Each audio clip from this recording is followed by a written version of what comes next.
This video may be a little off topic for my channel. My channel is based in theater production and technical theater, safety, and that sort of thing. But after watching last Saturday's episode of Doctor Who, Eve of the Daleks, I feel compelled to express myself, and here you are. I hope you like it.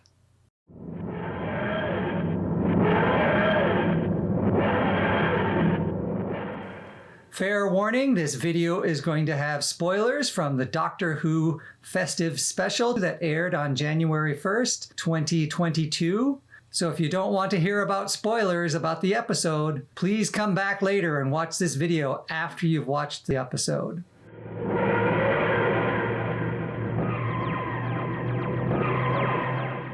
We're nearing the end of Jodie Whittaker's 13th Doctor. We only have 2 episodes to go, and then she regenerates into the 14th Doctor.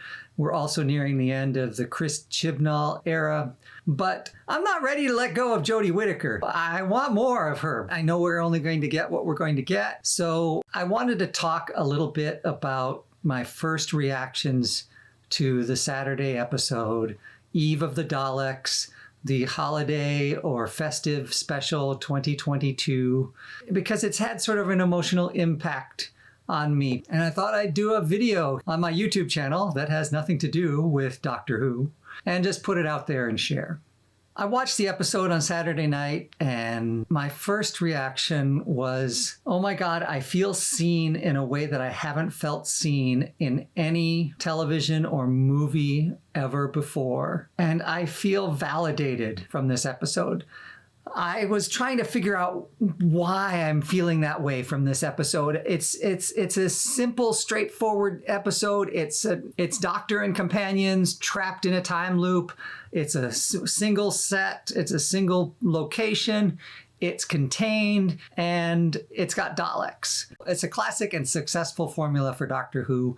There's a couple of new people, and they have to problem solve to get themselves out of the situation. But the elephant in the room is the emerging potential relationship between the 13th Doctor and Yasmin Khan. Yaz has this crush on the Doctor, and we finally get it aired and voiced in this episode. And I think from watching the episode, I was initially thinking, well, that's what I'm reacting to. Everyone's had a crush on someone where that person hasn't been aware of it, or we haven't voiced that crush, and it's built up and it's created tension that is probably exacerbated the friendship or otherwise. And I thought maybe that was what I was resonating with, because I've been in that situation before, and I think a lot of people have, where something unsaid and they haven't been able to say it, and because of that, that creates this internal tension and external tension, and that was just so well presented in the episode. We've seen evidence of this relationship developing in several of the last few episodes. There's been really close, intimate relationship conversation. There's been this feeling that Yaz is being left out by the Doctor. The Doctor knows that she's pushing Yaz outside and not letting her in. It's been expressed. When we had that moment in the last episode of The Flux, you really thought there's a relationship going on here. And we still haven't gotten confirmation of whether the 13th Doctor reciprocates any feelings for Yaz, but it's definitely, there's a close relationship that's closer than your typical friendship, that's closer than your typical Doctor-companion relationship. And of course, today, look at this image that the Doctor Who Facebook page revealed. You can't look at that image and look at the way those two characters are looking at each other and see just a friendship. There's something more than friendship in that publicity photo. So there it is. What we get on screen, we'll have to wait till March or April and possibly in the fall to get more, or to get whatever we're going to get. But there is definitely something to look forward to.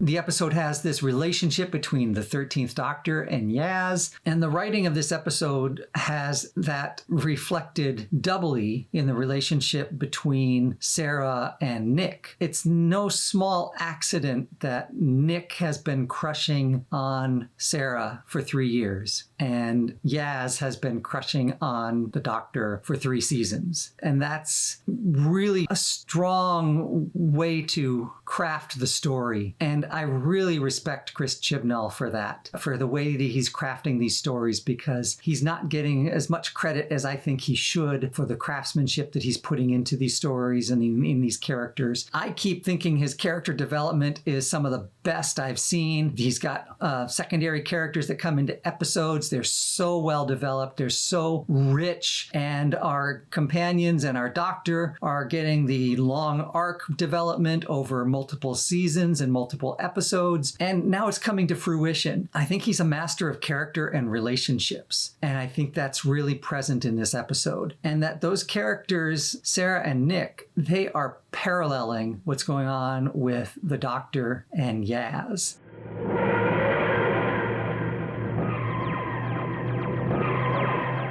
That my biggest revelation was a reminder that I've had a crush on the 13th Doctor since the beginning of Series 11. I knew it then. I didn't talk about it a whole lot. I just enjoyed it, and maybe that's why I've enjoyed everything that's come out with the 13th Doctor. But it was good going back and watching that episode after 3 seasons, even though I've watched them multiple times before, and seeing these things and then remembering, oh yeah. And that's why I felt so seen watching Eve of the Daleks, because I too, like Yaz, have had a crush on the Doctor for a long time. And I haven't told myself that in a long time either. So here I am telling all of you, just like Yaz, telling Dan and not yet the Doctor, and I won't ever get to tell the Doctor either. So, oh my God, halfway through the first season, I was taking screenshots of all of the wonderful, expressive faces that Jodie makes as the 13th Doctor. And I have a Facebook album full of them. I meant to keep going, and I never finished out the season. I think I got to Kerblam, and I didn't actually do Kerblam, and I didn't continue on beyond that. But just such an expressive actor and such a wonderful, expressive face, and that's enough to have a crush on your Doctor. Seeing such an open and expressive performer. This is going to be fun. On the crane.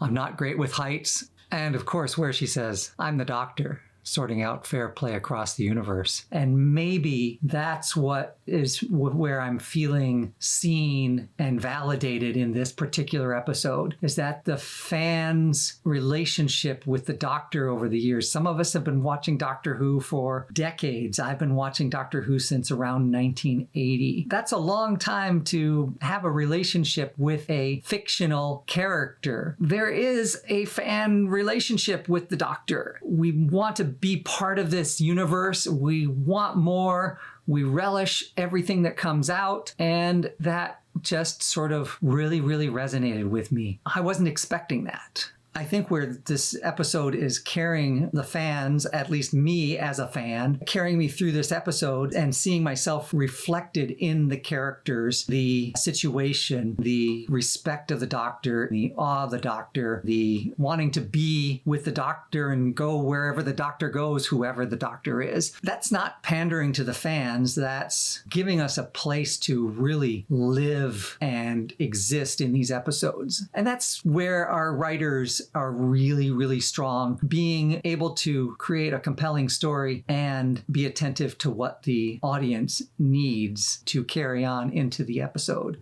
and into the new series and into the new changes. In Jodie Whittaker's first episode, where Chibnall knew that there was going to be a lot of resistance to the changes in season 11, the Doctor gets to say, I get to reinvent myself. I get to rediscover myself. And we all get to do that. The audience also get to do that and should do that. And that's what carries us over into the new series.